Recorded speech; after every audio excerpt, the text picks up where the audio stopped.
So here is how you can use the iPad writing in videos. Let's get started. Now, if you are new to this channel, make sure you subscribe right now as you don't want to miss videos like this one. Essentially, as you know, on your iPad, you can capture your screen using the screen recording feature and then use the Apple Pencil to scribble something or write it, right? And then you end up with a video where you draw something and it just has this like nice effect, right? So it's actually very useful. But how do you use it in real videos, especially on the iPad? So a lot of people would just go with the iMovie, which is like okay, but it's very basic. So I just recommend people to go straight to CapCut. And into CapCut, you can obviously bring in all of your videos, like start a new project. And then what you can do is also bring in the screen recording of the writing, right? So you can bring it in there. And what you can do is to click on it like this.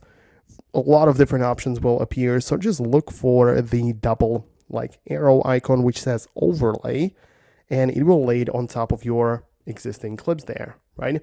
And then what we need to do is to remove the background of the clip, as most likely it's a, like a colorful or black text on a white background. So if you just delete the background, we have like a overlay video without any background, and we can fit it into our projects as much as we want.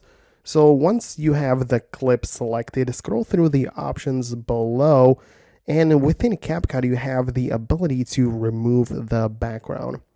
So you can see we can click on that, and there are more options, like we have the auto removal, which I think should work, but the chroma key is going to work as well, as you can just select the color which you want to disappear altogether. And if the color is black or white, right, then you can just delete it very simply and have this nice text as the overlay without any background, and it's just going to look very nice.